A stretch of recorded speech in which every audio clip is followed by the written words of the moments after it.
Hey everybody, welcome back to my YouTube channel. I'm joined with my brother today. What's up, guys? And this is going to be an interesting video because a lot of the questions that I get in the comment section, in the DMs, it's about how do I move to Sweden? Because you guys are like watching a lot of my content, you're like, wow, this country looks amazing, which it is.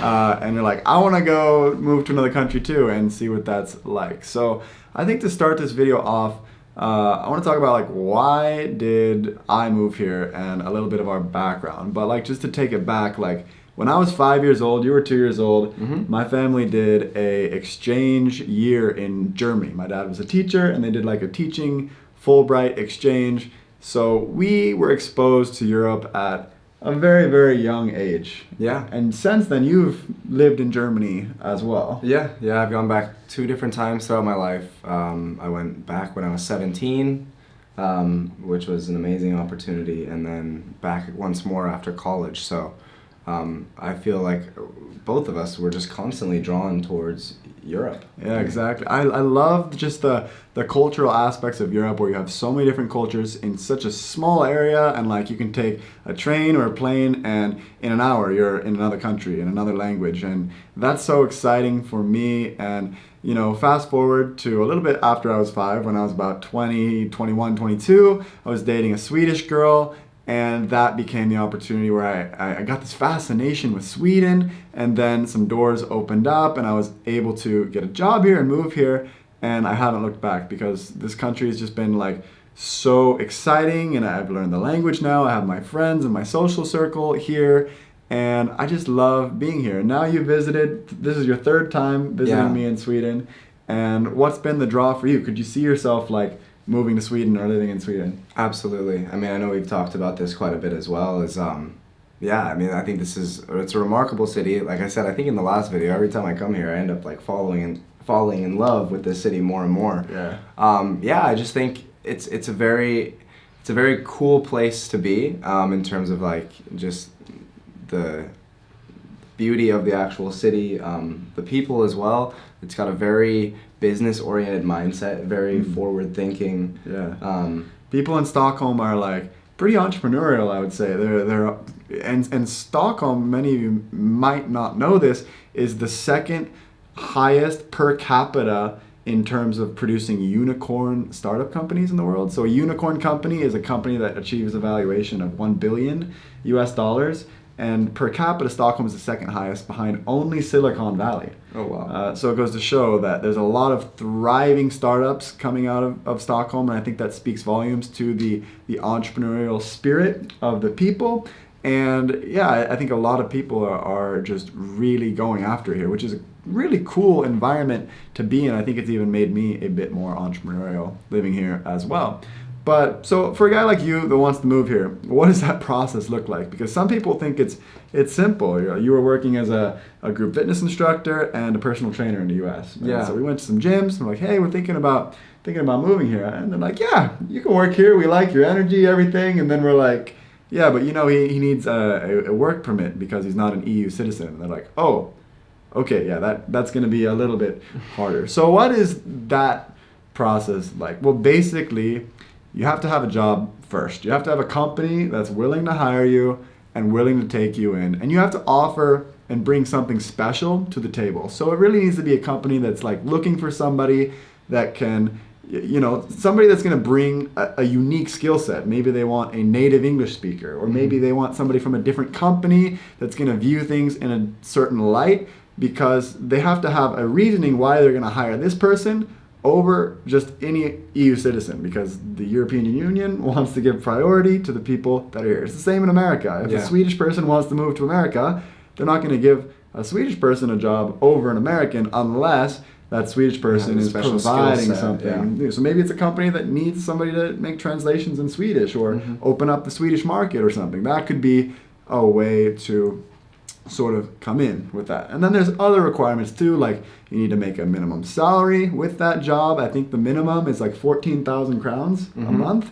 You need to have all the insurances and things covered, and the employer needs to take care of all of that on your end. And then once they submit that to the immigration office, then you fill out the details on your end, you pay a fee, and then you wait, because it is a long wait Yeah. with the immigration office. Just to give you some idea, I applied for my work permit extension for the third time. So I've been on work permits my entire time here, and my last one took more than a year, and the one that I applied for a year ago, I'm still waiting for. So it's a long process, and you're allowed to stay in the country while you're waiting. And the one nice thing though, on your first application, the first time, normally you can go through the process a little bit, it'll be a little bit faster. But I would still say like, count on 4 to 5 months from when you're applying. So an employer might be like excited, like, hey, we're gonna hire you. And then it's like, okay, we'll hire you now, but then you can start in 4 or 5 months when all your paperwork comes through. And you're not supposed to enter the country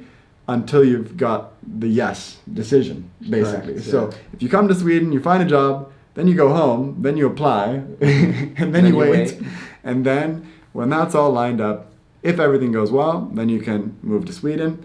Now there's a couple things to consider as well. You want to have a contract that's a year long, because if you have like a 6-month contract, well, it's not enough to get the Swedish personal number, which is linked to everything, to open a bank account, to get a cell phone plan, to get Swish, all of these things. They want to make sure that you're in the system for a year. Yeah. So that's a discussion you can have if you're looking for a job in Sweden.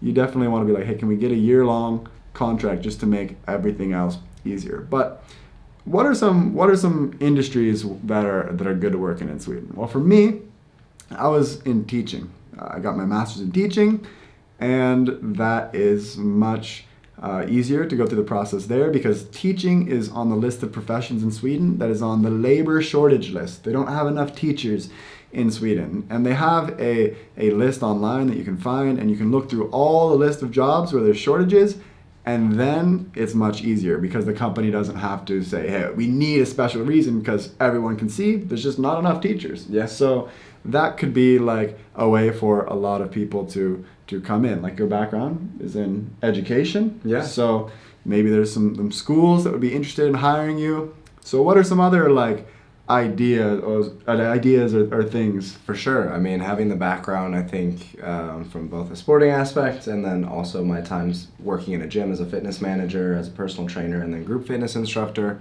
I mean, that could be another way to open up some doors as well.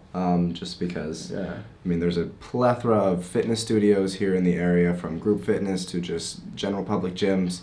I know we've seen a ton just from being out and about and trying different gyms, and every gym has explained like, oh, we have this personal trainer leaving, or we'd love to hire to fill this position. So that's another industry that could be able to step your foot into. And it's interesting, like depending on what industry or job you're going for, there's going to be different requirements, right? So like a Swedish gym, they have like Swedish trained personal trainers. So you have a personal training license, but if you go to a big box gym in Sweden like Sats, they're like, okay, we only hire trainers with the Swedish certificate, even though you've already been working for a long time as a personal trainer. So in some aspects, it might be easier, depending on your industry, to like go after a private company that's a little bit smaller, that wants a little bit more of that family atmosphere, that diverse feel. That could be a really good option. Also smaller companies like startups, like I've done some work in startups in Sweden. I'm currently working with a startup in Sweden, and startups love to have this international background. And for me, it's a company that wanted somebody with that knowledge of the American market and the American system combined with my Swedish experience. So there are ways that you can go after things like that could be very, very interesting. And also if you're an American or from the UK, and you're a native English speaker, that can open up a lot of opportunities as well. Absolutely. Right? So like in my company, whenever we need to do voiceovers or writing anything, they always are looking at me, because your English is your first language. And as good as the Swedish people are at speaking English, it's still nice to have somebody that it's their native language. It's just going to flow better. It's going to sound natural, because that's what we've grown up with our entire lives.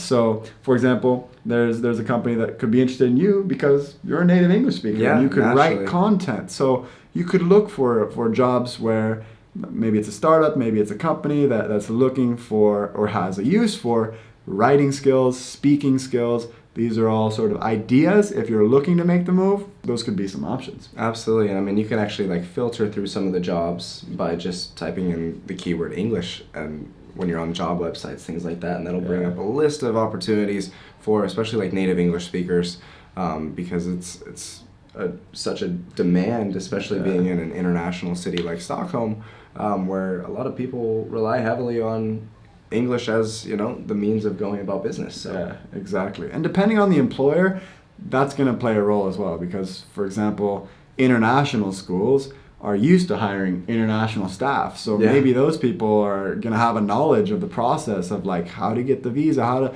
apply. You really want an employer that's knowledgeable, or at least some contacts that are knowledgeable throughout the process. Or like what I did is just a ton of research to figure it all out on myself, and it is not easy. A lot of calls to the immigration office, a lot of calls to different basically bureaus and things that could help me get it sorted out. But in the end, it's totally worth it. And it's kind of crazy because like once you move to another country and you go through all of the like hoops and hurdles of doing that, you realize like if I would have just stayed in the US, it would have been like playing life on easy mode. Like don't need to have a work permit, don't need to worry about registering my taxes in 2 countries, don't need to worry about so many things. Just like I just show up and work and everything just works, and I speak the language perfectly. And but that's the other thing, moving to Sweden, people's English skills are really, really good here. So I would say don't necessarily stress about learning Swedish right away, but if you do want to live in Sweden on a longer term basis,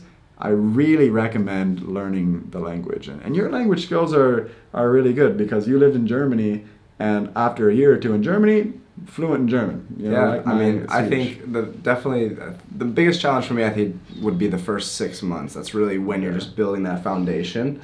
And then once you kind of have that foundation, I feel like your language skills just increase exponentially from that point on, because you already have that baseline where then everything you bring in is just added to what you already have. I mean, you make the very normal mistakes being, you know, learning as a second language, as did I. I remember I had a lot of blunders with just people at restaurants and things like that. But that's the best way to learn, I think. Without making those mistakes, I wouldn't have made the strides that I did.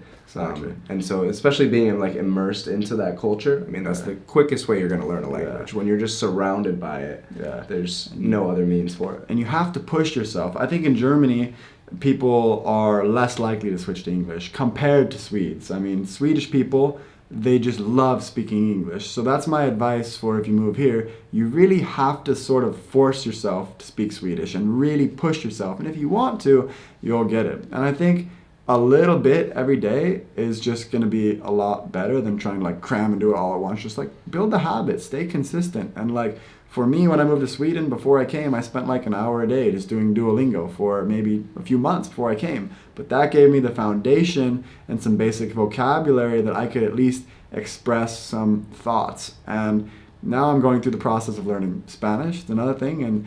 And it's hard to learn a language when you're not spending the time in that country. But one tactic that I came up with was, all right, I'm going to find some people that want to learn Swedish that are native Spanish speakers. And now I have 2 or 3 meetings a week with Spanish people that are teaching me Spanish for a half an hour, and then I teach them Swedish for a half an hour. So I think having that community of people that can support you and help you out is another idea to just get some practice every day. Absolutely. I mean, I'm fortunate enough that, you know, our dad speaks German, so he's really, and my grandmother as well, they're the only means that I have to actually continue to keep my language skills alive. So I try to speak as much German as I can with those, you know, people in my life, just so I don't lose that skill, because with anything, it's, you know, the more you use it, the better it's going to be, and the easier it will be to maintain. Exactly. And since you know German and English, learning Swedish, you'd be in a year. I've noticed even just being here, like hearing you speak Swedish, I pick up on like 20 to 30%. There's so many words that are similar either to English or to German. So I think it'd be really interesting to see how it would be for me to learn Swedish. I had a question for you when it comes to language. Did you ever just start to like, I remember my first dream that I had in another language. Have you dreamt in Swedish?